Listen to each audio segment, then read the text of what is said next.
Good evening, everyone. Welcome to another Awaken the World Quick Talk. This afternoon, fear and doubt. Cousins. It is Friday, April 26th, 4:45 p.m. Pacific Standard Time. Hello, hello, hello. Whoa, a big hello. Well, hi, honey. This is the world as it has come to, where Kelly and I are sitting 15 feet away and she's communicating via the screen.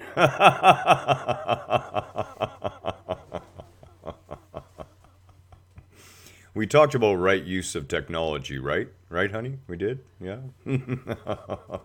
Oh, I think there's going to be something else posted from her in response. And, you know, Kelly is a primary example because the main reason she's not talking over there and doesn't show up on the screen is because she's afraid. And, you know, that's okay.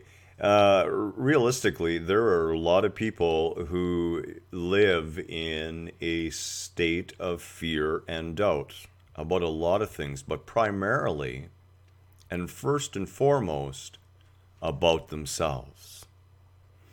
So we really need to have a little discussion because, you know, fear and doubt are really closely related. They may even be kissing cousins. As a matter of fact, I'm pretty sure they are.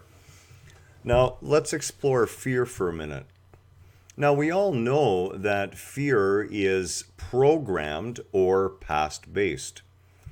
And it can be both in actuality, where in your past you've been programmed, or through your past experiences you've been programmed. But either way, we carry fear around with us quite a bit. Now, depending on let's be honest here, we find this so much more in the feminine side of humanity. And the reason being, of course, is because the patriarchal male-dominated side, the power and control structure on this planet, has driven women there repeatedly throughout history. And this isn't a time for that discussion, but that's really why we see this a lot more in women. And that is actually changing. The percentages are actually beginning to even out. Because men, of course, are forced into all of these various roles we have. And that, again, is a discussion for another day. But the point is this deep fear that we are somehow not enough, not complete, not whole, not capable, can't do it by ourselves. And again, we know we live in a world where cooperation is a given, okay?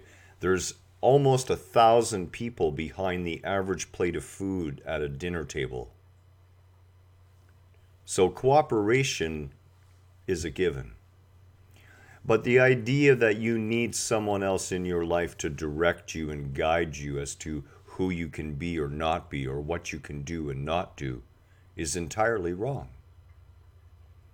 We have in various ways all been sold these sort of programmed lies about what we are capable of. And, you know, as Kelly said to me just last night, she said, well, you know, I was afraid about this and I witnessed my fears come true. As if, like, see, I was right. Not understanding that just because you realize that something is likely to happen has nothing to do with choosing to be afraid of it or not. You see, whenever we face things in our lives that we become fearful of, we fear it's usually the loss of a role. We're fearful of the identification loss that we've had with the role. Why? Because we realize that part of the falsehood of what we are is going to be stripped away. And at an egoic level, the ego is deathly afraid of that. It's deathly afraid of losing its identity, because when it loses its identity, you become open to experience the truth of who you are. What we're really talking about again is Shiva's titanium baseball bat, which, I have my own version of.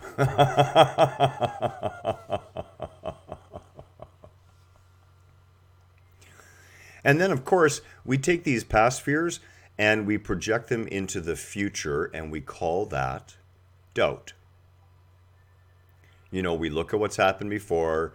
We look at all the things that we were afraid of and that actually manifested. We don't concentrate on all the things that we were afraid of and didn't manifest. We somehow focus on the ones that did. And then we look at what we're thinking about doing in the near future, i.e., not this present moment, but tomorrow or later. And we have doubts. We experience doubt because we've experienced our fears come to life. Now, if we choose to live life this way, what happens is we begin to get frozen. We become frozen beings locked into a cage of our own design that says, this is what I'm capable of. This is what I am not capable of. And I have doubts if I face anything that extends outside the range of what I feel I'm comfortable of. And of course, in order to grow and evolve, we often have to step out onto that edge. And there's a beautiful thing about the edge. When you are on the edge, you are alive fully. Why? Because you're fully present. You can allow that fear and doubt, you can recognize it within you, and you can choose to not focus on it, but instead allow it to remind you to become fully present, to give the existing situation or experience 100% of your awareness with no fear and no doubt, just an open acceptance. The other big place that fear and doubt arises from is, of course, from our expectations. Our expectations on what we decide life should or should not be. Let go. Let God. In those 4 words is a profound wisdom that we all need to remember. Our life here is a pre-programmed journey.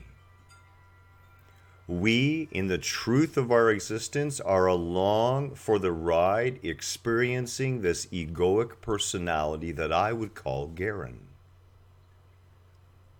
There is nothing to fear. There is truly nothing to worry about. Realize this.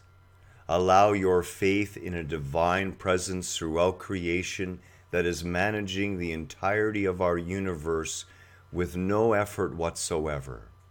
See the perfection in the ebb and flow of life.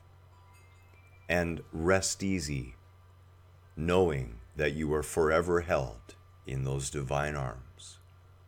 Much love to you today. Namaste to you all.